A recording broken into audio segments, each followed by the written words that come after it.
트럼프 대통령의 한미연합 군사훈련 중단 발언 논란으로 후폭풍이 거세게 일고 있습니다. 이와 함께 판문점 공동경비구역 JSA의 비무장화 추진까지 한반도 안보 정세에 새로운 변화가 예고되고 있는데요.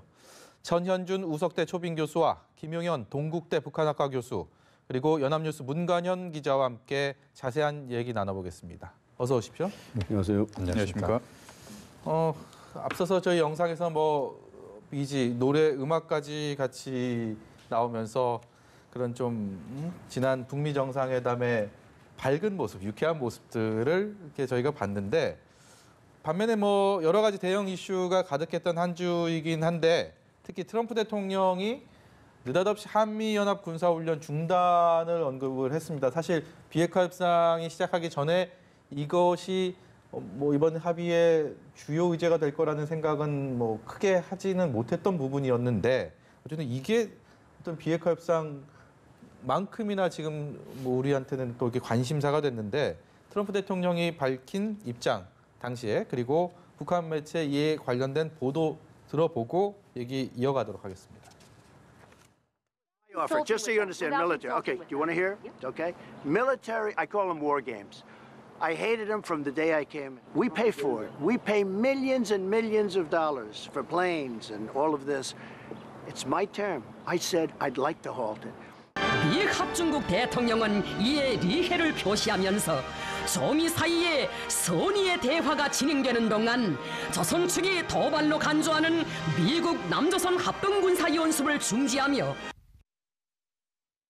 누가 먼저 얘기를 했다 이런 것보다는 지금 일단 한미연합훈련을 트럼프 대통령은 줄곧 워게임이라고 이렇게 언급을 해 오고 있고, 뭔가 비핵화 협상에 있어서 행동 대 행동, 어떤 행동에 대한 조치, 이행에 대한 조치, 이런 식이 아닌 먼저 이제 한미연합훈련이 제시를 했다는 부분이 좀 눈길을 끌었던 부분인데, 문 기자는 어떻게 보십니까? 이 지금 일련의 이런 상황들. 네, 6.12 싱가포르 북미 정상회담 이후에 북한에서는 바로 그 다음 날인 13일 날 조선 중앙 텔레비전 보도를 통해서 당시에 상대방을 자극하고 적대시하는 이러한 군사 행동을 중지하는 용단부터 내려야 한다고 김정은 국무위원장이 트럼프 대통령에게 제안했다, 이렇게 보도를 했습니다. 예. 방금 그 방송 내용 중에도 보면은 이에 대해서 미 합중국 대통령, 이제 트럼프 대통령을 네. 가리키는데요. 이에 대해서 이해를 표시했다고 또 발언을 한 점으로 미뤄봤을 때는 북한 측에서는 먼저 김정은 국무위원장이 한미연합훈련 중단을 제의한 걸로 지금 얘기를 하고 있고요. 그 전에 보았던 그 트럼프 대통령의 인터뷰 내용을 보면은 그것은 자신의 제안이었다. 그것은 내 스스로가 또 워게임이라 부르는데, 그러한 거에 대해서는 자신이 백악관에 들어올 때부터, 취임할 때부터 싫어했다는 이런 구체적인 그 설명까지 다 하고 있거든요. 네. 자신의 생각이었다는 점을, 또 자신이 제안했다는 점을 굉장히 강조를 하고 있기 때문에 서로가 지금 맞지 않는 거거든요. 근데 이 부분에 대해서는 이제 진실 게임이 계속 이어질 수밖에 없을 것 같고, 트럼프 대통령 개인이 생각하는 이런 한미연합 훈련에 대해서 본인도 그 인터뷰 내용에 보면은 밀리언스 오브, 그러니까 수백만 달러가 드는 이 비용을 절감할 수 있기 때문에 한미연합 훈련은 중단해야 한다는 이런 입장을 밝히고 있는데요. 네. 사실 그 한미 간에는 1968년도에 당시 경기도 여주에서 박정희 대통령과 주한미군 사령관 간에 이제 포커스 레티나 훈련이 대규모 공수부대 훈련을 시작해서 50년 가까이 팀 스피릿 훈련, 그리고 RSOI 독수리 훈련, 이 이제 독수리 훈련이 나중에 키 리졸브 훈련이 현재로 이제 이어져 오는 이런 장관 역사가 있는데요. 이처럼 그 한미연합 훈련은 굉장히 많은 그 역사와 또는 전통과 그 배경이 있는데, 트럼프 대통령은 이제 경제적인 이유 때문에 이에 대해서는 본인 스스로가 취임할 때부터 반대했다는 이런 입장을 밝혔고, 역사적인 그 북미 정상회담에서도 그 의제로 정식으로 본인이 제안했다, 이렇게 설명을 하고 있습니다. 네. 네, 두 가지 생각이 듭니다. 저는 북한은 지금 말씀하신 키리졸브 훈련이나 을지 프리덤 가디언이나 우리가 한미연합 훈련을 할 때마다 북한 매체를 통해서 거기에 대한 불편한 심기, 더 깊이 얘기하면 정말 위협적인 발언들을 쏟아내면서 그런 것들을 굉장히 정말 필요 이상으로 방어 훈련이라고 해도 핵심을 위한 훈련이다라고 이렇게 얘기를 하면서 반발을 해오지 않았습니까? 이제 그렇습니다. 거기에 대해서 북한이 먼저 좀 비핵화 협상을 우리가 잘 이행을 하고 핵폐기를 위해서 노력을 할 테니 이 얘기를 먼저 꺼냈을까? 아니면 정말 트럼프 대통령은 기존의 미국 대통령이랑은 조금 다른 게 오래된 정치인이라기보다는 어떤 거래와 협상에 있어서의 굉장히 노련한 그런 인물로 꼽히기 때문에 지금 얘기한 것처럼 정말 그 수백억 달러에 이르는 그런 비용, 단순히 비용 절감을 위해서 먼저 얘기를 트럼프 대통령이 꺼냈을까? 이 두 가지로 저는 좀 과연 어딜까 이런 궁금증이 생깁니다. 우선 기본적으로는 트럼프 대통령에게 김정은 위원장이 이런 제안을 했을 겁니다. 지금 이제 북한이 선제적으로 지금 풍계리 핵실험장을 폐쇄를 했고 그리고 핵실험과 ICBM 미사일 발사하지 않겠다. 네. 이 약조를 했지 않습니까? 네. 그리고 트럼프 대통령이 기자회견에서 이야기했지만 탄도미사일 발사 시험장 폐쇄도 공개적으로 하겠다 이런 이야기를 했단 말입니다. 네. 그러면 미국도 거기에 상응하는 뭔가 북한이 신뢰할 수 있는 조치를 내놔야 되는 것 아니냐. 예. 그 신뢰할 수 있는 조치를 우선 하나를 내놔야 된다. 여기에 대해서 트럼프 대통령은 한미 군사훈련 중단이라고 하는 카드를 꺼낸 것이다. 저는 그렇게 봅니다. 이 한미 군사훈련의 중단도 모든 훈련을 다 중단하겠다는 것도 아니고 또 한반도 비핵화 평화체제가 논의되는 동안에 중단하겠다는 것입니다. 3대 훈련이라고 이야기할 수 있는 키리졸 훈련, 그다음에 8월에 열리는 을지 프리덤 가디언 훈련, 독수리 훈련 이 세 그 훈련을 중단하겠다는 그런 의미고 또 실제 일반적인 한미 훈련, 예를 들어서 맥선더 훈련이랄지 이런 네. 것들은 중단하지 않는다는 그런 내용으로 지금 알려져 있습니다. 물론 일반적인 훈련에서도 전략자산 전개는 아마 자제될 것으로 봅니다만 그러한 정도의 트럼프 대통령의 입장이 김정은 위원장의 요구에 의해서 나온 측면이 하나 있고 네. 또 하나는 이제 그에 또 상응해서 트럼프 대통령도 자신이 지금 말씀하신 것처럼 협상가로서 또는 전략적인 어떤 그런 선호도가 높은 사람으로서 비용 문제를 들이댔습니다만 어쨌든 한미 군사훈련을 잠정적으로 중단하는 정도는 미국이 취할 수 있는 것 아니냐 하는 그런 판단을 하면서 북미 간의 이것은 상호 이해관계를 좀 더 좁혀가는 그야말로 한반도 비핵화 평화체제에 대한 구체적 논의를 앞으로 해나가는 데 있어서 예. 미국이 이 정도는 우선 좀 북한이 요구하는 것을 좀 치워줘야 북한이 움직이는 것 아니냐는 이런 부분에서 상호 입장의 조율이라고 봐야 될 것 같고 또 하나는 만약에 이제 북한이 비핵화 평화체제 과정에서 문제를 일으키게 됐을 때는 북한에 대해서 미국은 이 군사훈련을 다시 재개한다는 이런 또 어떻게 보면 북한을 압박하는 용도로 쓸 수도 있는 네. 뭐 그런 차원에서 이해를 해야 될 것 같습니다. 우리 정부 입장이 좀 골치 아플 것 같아요. 그러니까 미국 입장에서는 어쨌든 한미연합훈련을 안 하게 되면 트럼프 대통령 얘기대로 비용을 아낄 수 있는 부분이 플러스가 될 것이고 북한 입장에서는 한미연합훈련에 대해서 그만큼 오랜 기간 동안 큰 거부감을 가지고 있었기 때문에 그게 하지 않는 것만으로도 어떤 심리적인 안정감을 찾을 수 있는 부분이 장점으로 꼽힐 수 있다면 과연 그 가운데서 우리 정부는 어떤 것을 얻을 수 있고 또 잃는 것은 무엇이 있을까요? 일단은 뭐 한미 공조를 이제 정확히 해야 되겠죠. 문재인 대통령은 계속해서 사실은 이제 트럼프 대통령을 칭찬을 해왔고 또 중재자 역할을 하면서 남북 대화도 중요하지만 역시 북미 관계가 풀리지 않으면 네. 한반도 평화 안정은 어렵다고 하는 것을 일찍부터 인지를 하고 그런 전략 대화를 이제 추진을 해왔기 때문에 어떻든 뭐 트럼프 대통령이 먼저 제안을 했던 김정은 위원장이 먼저 제안을 했던 네. 한미합동 군사훈련을 어떻든 선의의 대화가 진행되는 동안에는 중지한다고 하는 네. 이제 그런 것에 대해서 우리는 찬성할 수밖에 없고 또 그렇게 가야 된다고 생각을 합니다. 북한은 아시다시피 선제적인 그런 비핵화 조치를 막 하고 있는데 미국이 북한에게 줄 수 있는 것은 거의 없습니다. 뭐 기껏해야 종전선언, 뭐 연락사무소 뭐 이런 것들인데 가시적으로 북한에게 뭔가 손에 잡히는 뭔가를 줄 수 있는 것은 역시 훈련 중지인 거고 그 훈련 중지라고 하는 것은 북한이 정말 오랫동안 비난을 해왔고 그렇게 해주기를 바랬던 그런 거고 뭐 트럼프 대통령은 마치 또 선물을 주는 듯이 마치 큰 생색을 내는 듯이 지금 그렇게 줬지 않습니까? 네. 그런 측면에서 우리는 이제 뭐 한미 공조를 할 수밖에 없는 거고, 다만 이제 국내적으로 많은 이제 좋지 않은 여론이 있는 거죠. 우리 안보는 어떻게 되는 거냐. 북한의 비핵화라고 하는 것은 뭐 형식이기에 불과한 거고, 뭐 거짓말일 수도 있는 건데, 그걸 믿고 우리가 덥석 한미합동 군사훈련을 중지한다는 것이냐. 특히 한미합동 군사훈련이라고 하는 것은 정말 우리 안보의 중추적인 거고, 또 앞으로 전시작전 통제권을 이양받기 위해서는 많은 훈련이 필요한 건데, 네. 그런 훈련할 필요가 있는데 그걸 안 한다는 것이냐. 이런 이제 많은 이제 그 안보론이 이제 다시 조금 이제 득세를 한달까요? 일어나는 그런 상황입니다.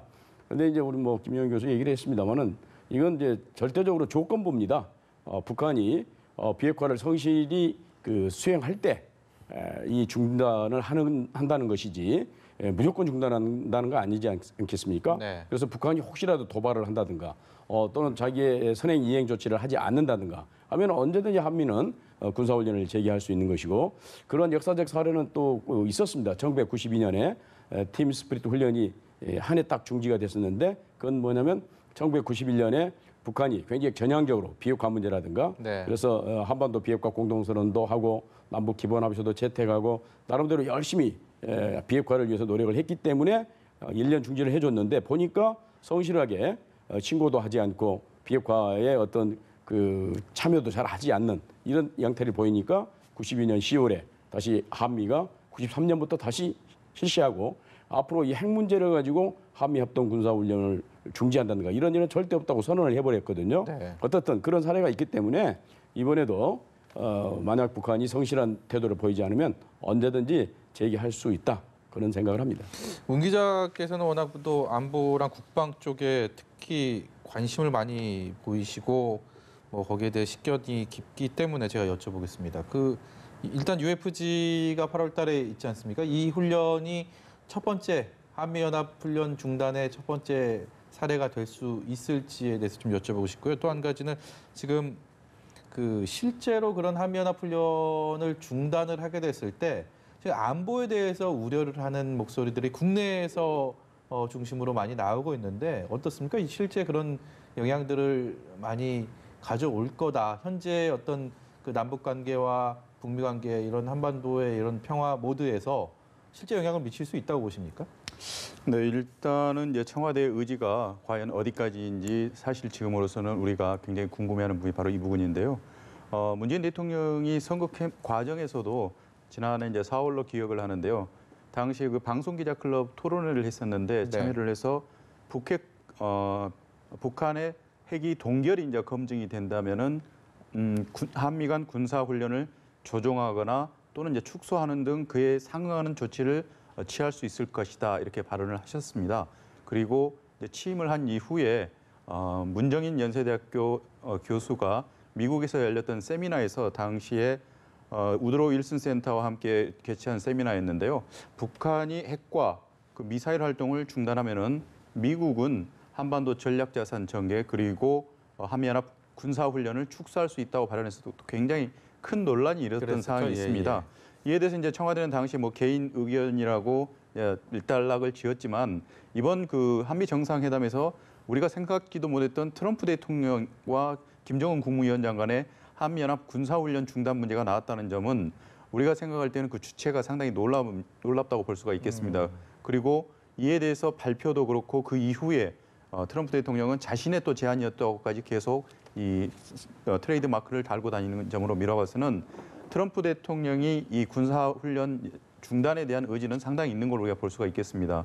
그렇기 때문에 한미 간에 이 부분만 잘 조율이 된다면은 일단은 북한과의 비핵화 협상이 북미 정상회담뿐만이 아니라 4월 27일 남북 정상회담 등을 통해서 이미 완전한 비핵화에 대한 의지를 서로 확인을 했지 않습니까? 네. 그렇기 때문에 당장 그 8월에 예정돼 있는 얼지 프리덤 가디언 이 군사훈련도 사실은 좀 연기를 하거나 축소하거나 또는 중단할 필요가 있다고 저는 보고 있습니다. 이게 북한에게 던지는 메시지는 상당히 크다고 보고 있습니다. 그렇기 때문에 북한이 아직은 구체적인 그런 그 비핵화에 대한 우리가 합의는 이끌어내지 못했지만, 이러한 부분을 우리가 상호간에 신뢰할 수 있는 조치를 취한다면은 북한도 비핵화 조치에 상당히 전향적으로 나올 가능성이 있기 때문에 8월 달 훈련에 대해서는 우리 측과 또 미국 측이 신중하게 접근해서 결국은 북한과의 좀 접점을 찾는 노력이 필요하지 않을까 이렇게 보고 있고요. 두 번째 그 질문하신 말씀하신 이 한미연합 군사 훈련이 중단이 된다면은 우리 안보에 좀 악영향을 미치지 않을까 우려하는 목소리가 높다고 그랬는데요. 일단 그 92년도 팀 스피릿 훈련을 중단을 했을 때 바로 북한 측에서는 94년도 때 제1차 북핵위기가 터졌다는 점을 지금 강조를 하고 있거든요. 그러한 선례들로 봐서는 이런 지적이 나올 법도 한데 현재로서는 이런 더 큰 한반도 전체의 정전 체제를 바꾸는 노력을 현재 시작을 했고 가장 중요한 그 비핵화에 대한 그런 어느 정도 의견 접근이 이루어진 상태에서 이루어지고 있는데 매년 연례적인 훈련을 우리가 중단하거나 축소를 한다고 해서 우리 안보 자체의 큰 흐름에 네. 굉장히 영향을 미칠까 이렇게 걱정하는 것은 굉장히 좀 지엽적이지 않냐 이렇게 또 지적을 하고 싶습니다. 네. 아주 큰 흐름을 잡아가고 있는 이 마당에 작은 지류라고 할 수 있는 연합훈련을 우리가 중단하면은 당장 우리 안보에 위협이 느껴진다 이렇게 발언하는 것은 좀 더 시야를 넓힐 필요가 있다 이렇게 보고 네. 있습니다. 혹시 다른 견해 갖고 계신 분 계십니까? 뭐 이 부분에 대해서는 예, 뭐 그러니까 한미협동 군사훈련을 이번에 혹시 을지 프리덤 가디언을 중지시킨다고 해서 모든 것이 끝나는 것처럼 많이 안보가 완전히 무너져버린 것처럼 네. 그렇게 이제 얘기를 합니다만은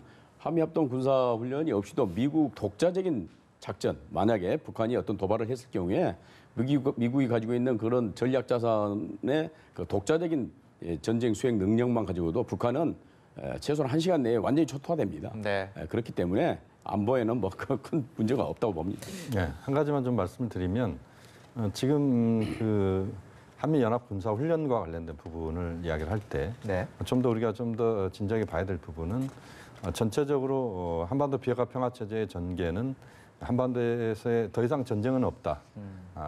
한반도에서 핵은 이제는 없어진다. 그리고 평화로운 한반도로 간다. 이것을 지향하는 겁니다. 그 지향 과정에서 미국과 북한이 서로 주고받기를 할 수밖에 없는 그런 선물 보따리들이 필요한 건 사실입니다. 네. 그러니까 과거에 우리는 북측의 선물을 주는 것을 굉장히 인색하게 생각했습니다. 그러니까 북측이 먼저 비핵화를 하면 그 다음에 이제 다 한 뒤에 우리는 북한에 대해서 체제 안전 보장을 비롯한 선물을 주겠다는 이야기를 했는데 현재 지금 비핵화 평화 체제가 이제 시작되는 이 구조에서는 사실상 동시행동의 원칙에 의해서 서로 주고받기를 해야 되는 부분입니다. 예. 그러면 전현준 박사님 말씀하신 것처럼 미국이나 그 국제사회가 줄 수 있는 게 뭘까라고 하는 부분들인데 크게 보면 한미 군사훈련의 중단 조치가 있을 수 있고 대북 제재 완화가 있을 수 있습니다. 그런데 지금 상황에서 대북 제재 완화 같은 경우는 유엔 차원에서 제재 완화이기 때문에 상당히 많은 복잡한 과정을 거쳐야 되고 그것은 북한의 행동이 나오는 과정에서 또 단계적으로 나올 수밖에 없는 부분입니다. 그런데 예. 북한은 이미 풍계리 핵실험장 폐쇄를 했고 그다음에 탄도미사일 발사장을 폐쇄하는 조치를 곧 취하기로 지금 돼 있습니다. 아마 폼페이오 국무장관이 평양 방문하게 되면 이제 그런 이야기들을 빨리 정리를 할 것 같다는 생각이 드는데요. 또 핵실험 또 ICBM 미사일 발사하지 않겠다는 그런 입장을 표명했기 때문에 거기에 일단 상응해서 미국이 이번에 이제 그 한미 군사훈련을 중단하는 그런 조치로 일단 선물을 일단 꺼냈다. 이런 차원을 우리가 좀 이해하면 될 것 같습니다. 네. 그러니까 조금만 보태면 그러니까 우리가 한미합동 군사훈련을 하는 이유는 뭡니까? 북한이 만약에 우리를 선제 공격했을 때 그걸 이제 제압하고 북한을 완전히 통일시키는 북한까지 통일시켜버리는 그런 이제 작전 연습인 거고 또 만약에 혹시 남한에 도발할 징후가 있으면 그걸 선제 타격하는 소위 작게 5029에 대한 실험을 이제 하는 것인데 네. 지금 북한은 남한에 대해서 재래식 무기든 핵무기든 쓸 용의가 없다고 하는 것을 김정은 위원장이 분명히 증명을 했고 네. 그것이 4월 27일 날 남북 정상회담에서 분명히 이제 한반도에서는 전쟁이 더 이상 없다고 하는 남북한 간에 사실상 종전선언이 돼 있는 것이고 그렇죠. 예. 북미 간에는 북한에 대한 체제 안전 보장을 해주는 대신 북한은 완전한 비핵화를 하는 걸로 그렇게 지금 전반적으로 북한의 남침 가능성이 거의 없어지는 상황으로 가고 있거든요. 물론 뭐 항상 안보라고 하는 것은 0.1%도 대비를 해야 되기 때문에 안보는 튼튼히 해야 됩니다. 당연히. 그렇지만 북한이 어떻든 그러한 여러 가지 전향적 조치를 취하는데 한미합동 군사훈련을 한다고 하는 것은 이제 일테면 북한 입장에서 보면 이거 뭐지? 뭐 하자는 거지? 우리는 우리대로 비핵화를 해가는데 당신들은 계속 전쟁 연습하고 일테면 네. 우리를 칠 연습을 하는 거냐 이런 이제 불만이 있을 것이기 때문에 트럼프 대통령도 그걸 굉장히 북한 입장에서 보면 도발적이다, 프로보카티브하다 그런 얘기를 하면서 일단 중재해 주는 것이 맞다고 얘기를 한 것 같습니다. 그러나 이것이 돌이킬 수 없는 한미 합동 훈련 중지가 아니고 언제든지 돌이킬 수 있는 중지입니다. 이건. 네. 그 지금 남북미의 이런 숨가쁜 외교전을 중국과 일본, 러시아는 일단 뒷짐을 지고 봤습니다. 이제 근데 그 뒷짐을 풀고 계속 팔을 내밀고 있어요. 특히 북한을 김정은 위원장을 향해서 내미는 그 손길이 뭐 앞다퉈서 그런 러브콜을 보내고 있다고 하는데 어떻습니까? 지금 뭐 앞으로 이런 특히 한반도 주변국 6자 회담에 어떤 비핵화 협상을 같이 참여했던 주체적인 나라들의 남북미를 제외한 나머지 세 개국의 앞으로의 움직임들, 지금의 이런 러브콜들이 어떤 식으로 전개가 더 될 거라고 보십니까? 말씀하실 분 먼저. 일단은 지금 이제 푸틴 대통령이 어떤 제안을 했냐면 9월달 블라디보스톡 동방 포럼에 김정은 위원장을 초청을 했습니다. 지금 김영남 최고인민회 상임위원장이 러시아를 방문 중입니다. 네. 이번 월드컵 개막식에 예. 지금 북측의 사절단으로 이제 대표로 가서 푸틴 대통령을 만났는데 그때 푸틴 대통령이 동방 포럼에 오라 김정은 위원장을 그것을 이제 북측이 받아들이면 아마 지금 당장 우리가 예상할 수 있는 것은 남북 3차 정상회담은 블라디보스톡에서 열릴 가능성이 매우 높습니다. 네. 물론 그 전에 이제 가능성도 저는 있다고 봅니다만 그만큼 이제 푸틴 대통령의 김정은 위원장 초청은 남북러 정상회담, 3자 정상회담도 가능한 그런 또 아주 색다른 또 상황들이 연출될 수 있다 이렇게 볼 수 있고 또 그 과정에서 아베 총리와 김정은 위원장의 정상회담도 동방 포럼에서 열릴 수 있습니다. 9월 달에. 왜냐하면 아마 김정은 위원장이 9월 동방 포럼을 수락하면 아베 총리도 100% 간다고 보면 됩니다. 그러면 남북 그다음에 일본, 러시아 정상 간의 회담이 블라디보스톡에서 있을 수 있습니다. 그만큼 이제 그 김정은 위원장의 뭐 좀 표현이 그렇습니다. 몸값이 지금 올라가고 있다 이렇게 볼 수가 있는데 네. 또 그것뿐만 아니고 중국 입장에서도 역시 지금 이번 북미 정상회담 결과에 대해서 충분한 설명을 듣고 싶어하는 부분들이 분명히 있을 겁니다. 또 북중 관계를 돈독해야 된다는 것에 대해서 중국은 지금 뭐 굉장히 적극적인 의지다 이렇게 봐야 되거든요. 네. 그러니까 북미 관계 개선 속도에 또 비례해서 북중 관계도 역시 중국은 적극적으로 보다 더 강화된 북중 관계를 생각할 겁니다. 그러니까 이런 흐름들 속에서 지금 보면은 9월달에 또 뉴욕에서의 네. 그 유엔 총회가 있는데 그때는 아마 또 엄청난 또 정상회담의 그 양자 다자 정상회담들이 열릴 겁니다. 네. 그때 남북미 정상회담의 가능성도 있는 것이고 또 일본, 중국, 러시아까지 다 포함한 정상회담도 가능할 수 있습니다. 북미 정상회담이 2차 정상회담이 열릴 수도 있는 것이고 그래서 좀 더 이제 이런 그 일본, 중국, 러시아까지 포함한 이들 국가들과의 양자 또는 다자 정상회담들이 굉장히 좀 활성화가 되면서 한반도 비핵화 평화 체제에 대한 논의가 좀 더 그 탄력을 받는 쪽으로 네. 가게 만드는 이게 매우 중요하다고 봅니다. 특히 현재까지는 남북미 중심으로 이루어졌습니다만 앞으로의 방향은 중국, 특히 중국이 포함되고 그다음 일본, 러시아가 함께 가는 과정에서 그러니까 때로는 남북미 중심의 이게 이제 가장 기본을 이룹니다. 그러나 중국, 일본, 러시아가 함께 역할을 하는 이런 구도에 대해서도 우리가 이제는 진지하게 생각해야 되고 네. 미국도 그렇고 그 북한도 역시 그 부분은 좀 더 적극적으로 생각을 해야 될 때가 왔다고 봅니다. 일본 얘기도 좀 해주시죠. 예. 일본도 굉장히 복잡할 것 같은데요.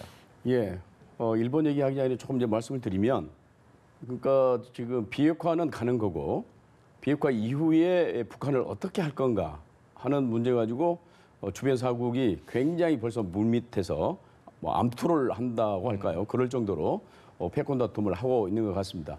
중국 입장에서는 전통적인 어떤 맹방이랄까 혈명을 강조하면서 북한이 친미화되지 않도록 친미 내지는 친일, 뭐 친남 이쪽으로 빠져나가지 않도록 강력히 제어하려고 하는 그런 지금 입장이 있는 것 같고 네. 미국이나 일본은 어떻게 해서든지 이 북한을 자본주의 세계 체제로 끌어내서 개혁 개방으로 이끌어 가려는 그러한 이제 전략이 여기에 숨어 있는 거고 물론 뭐 우리는 어떤 형태든지 상관이 없습니다. 뭐 중국 쪽으로 편향이 되든 미국 쪽으로 편향이 되든 북한이 개혁 개방을 하고 그로 인해서 남북 간 평화가 유지가 되고 또 크게는 하나의 경제 공동체가 남북한이 되어서 우리가 상생 발전을 해서 우리 민족 모두가 발전하는 그런 상황이 되면 우리는 뭐 나쁠 것이 없는 거죠. 예. 그렇지만 우리를 제외한 나머지 4개 국가들은 상당한 쟁패를 벌릴 것 같고 거기에서 일본은 소외되지 않기 위해서 패싱당하지 않기 위해서 굉장히 발빠르게 움직이고 있고 일본 외교는 전통적으로 그렇습니다. 중국과 미국이 1971년부터 관계 개선을 시작할 때 일본이 가장 재빨리 들어가서 수교를 했습니다. 예. 미국보다 먼저 수교를 해서 경제적 이득을 취한 바가 있기 때문에 북한에 대해서도 물론 겉으로는 자기들의 납북자 문제를 해결하기 위해서 정상회담을 하자 그렇지만 일단 경제적으로 가장 먼저 발빠르게 들어가겠다고 하는 그런 속내가 이제 들어있기 때문에 네. 당연히 중국은 그걸 견제를 하려고 하는 이제 이런 상황이 벌어지고 있습니다만은 하여튼 뭐 어느 나라가 됐든 북한을 개방으로 끌어내고 그로 인해서 북한이 발전한다면 좋은 일인 거고 우리가 조금 이제 여러 가지로 이번에 북미 정상회담 그 결과가 CVI대가 들어가지 않았다고 해서 미흡하다, 뭐 실패다 그렇게 할 게 아니고 어떻게 해서든지 북한이 조금이라도 한 발자국이라도 국제사회에 나오면 찬성하고 도와줘서 김정은 정권이 사실은 지금 잘 가야 됩니다. 네. 김정은만큼 북한에서 개혁 개방적인 마인드가 있는 사람이 없기 때문에 네. 그 노선이 성공할 수 있도록 우리는 지원해주고 협력해줘야 된다 그렇게 생각합니다. 김정은 위원장의 주가가 아까 말씀하신 것처럼 정말 하늘을 치솟고 있는데요. 뭐 어쨌든 김정은 위원장이 핵을 폐기하기로 했으니까 그 핵 개발하는 비용으로 그 치솟는 주가 이제 뭐 앞으로 다닐 곳도 많은데 뭐 전용기가 좀 노후화됐다고 하니 이 기회에 하나 마련을 했으면 하는 뭐 그런 생각을 여담으로 해봤습니다. 제가 10년 전에 그 남북 장성급 회담을 취재를 한 적이 있었는데 그게 10년 만에 열렸다면서요? JSA 뭐 비무장화하는 방안을 논의를 했다고 하는데 이 관련된 일련의 상황들 어떤 결과들로 이어졌는지 뭐 문 기자께서 좀 말씀을 해주시죠. 네, 지금 그 역사적인 남북 정상회담 이후에 이제 고위급 회담이 열렸고요. 그 과거에도 그랬다시피 과거에는 그 정상회담 이후에 장관급 회담이 열리고 나면은 인도적인 문제를 논의하기 위한 적십자 회담과 서로 우발적 충돌을 방지하기 위한 군사회담, 아울러서 이제 체육회담 등이 경제 협력까지 각 분야별로 이렇게 회담이 시작이 됐는데요. 네. 가장 이런 분야별 회담에 첫 물꼬를 텄다면 털 수 있는 게 이제 판문점에서 이제 군사회담이 열려서 비무장지대에 JS의 비무장화에 추진하기로 지금 합의를 했습니다. 네. 먼저 북한이 또 제의를 했다는 것도 굉장히 이례적인데요. 사실 이제 판문점 지역 같으면은 북한이 도끼만행 사건 이후에 완전히 이제 그 구역이 많이 갈라졌고 그리고 또 이런 군사적 긴장이 계속 고조가 되었던 당사자가 북한인데 네. 북한에서 먼저 이런 비무장지대를 평화지대화를 위해서 시범적 조치로 이런 JSA를 갖다가 비무장하자 이렇게 또 제안을 한 점도 굉장히 특이하다면 또 특이할 수가 있겠습니다. 예. 이런 부분을 미뤄봤을 때는 향후에 이제 여러 가지 또 방법이 있는데요. 이 군사회담에서 먼저 어떤 부분들의 물꼬를 트느냐에 따라서 이어서 또 경제 협력 분야 논의 같은 것도 진전이 좀 이루어지지 않을까 싶은데요. 네. 이번에 그래서 북한의 이런 제의에 대해서 우리 정부에서도 이런 그 JS의 비무장화 제안에 대해서 구체적으로 우리가 어떤 내용을 할 수 있는지에 대해서 실무적인 검토 작업에 현재 들어간 상태입니다. 지금 이 JSA 문제는요. 이 과거의 JSA는 원래 비무장이었습니다. 그러니까 JSA 안에서는 비무장이었습니다. 우리가 8.18 우리가 사건이라고 이야기하는 예, 예. 1976년도인가요? 그때 이 사건 이전에는 JSA 내에서는 모두 무장을 하지 않았습니다. 그리고 그때는 그 중간에 그 턱도 없었고요. 그 JSA 내에서는 자유롭게 군인들이 서로 그 함께 왕래를 했던 곳입니다. 예. 그러니까 지금 이제 북측의 그런 JSA 내에서의 비무장화 제안은 과거로 돌아가자는 겁니다. 그러니까 어떻게 보면 북미 간에 가장 첨예한 그런 전쟁 직전까지 갔다고 이야기하는 우리가 8.18 흔히 도끼만행 사건이라고 네. 하는 그때 이전으로 지금 돌아가는 매우 역사적인 의미가 있는 겁니다. 또 하나는 북측이 이것을 먼저 제안했다는 것도 저는 의미가 있다고 봅니다. 그러니까 이제는 북한이 원래는 사실 우리가 비무장지대 내에서 그다음에 지피를 빼는 문제랄지 또는 중화기를 빼는 문제 이런 부분까지 우리가 다 포함한 것을 제안했지만 네. 북한은 우선은 이제 그 JSA 내에서의 비무장화를 먼저 하자 이렇게 이야기를 한 거거든요. 네. 그래서 어쨌든 실질적으로 비무장지대의 비무장화의 출발점으로서의 의미가 있다. 이것은 굉장히 좁은 공간에서의 일단 시작이지만 우선 이 시작을 계기로 해서 하나 둘씩 비무장지대를 실질적으로 비무장화하는 그런 조치를 하는 그 방향으로 간다면 매우 중요한 출발점의 의미가 있다. 그렇게 정리할 수도 있습니다. 계속해서 이제 뭐 이런 작은 합의들 어떻게 보면 지금 남북 관계가 좋지 않고 한반도에 정말 위기의 갈등의 기운들이 있을 때는 이런 조치들 하나도 굉장히 컸던 것들인데 점점 이제 이런 평화의 기류들이 흐르고 있습니다. 앞으로도 뭐 큰 여러 가지 변수들은 있겠지만 일단은 첫 단추를 북미 정상회담 또 남북 정상회담을 통해서 꿰었다. 뭐 이렇게 볼 수가 있겠죠. 그렇습니다. 이제 우리가 살 때에 감성적 낙관주의는 경계를 해야죠. 무조건적인 뭐 낙관주의는 안 되는 거고 소위 말해서 이제 현실주의적, 합리적 낙관주의는 필요하지 않나 생각이 됩니다. 네.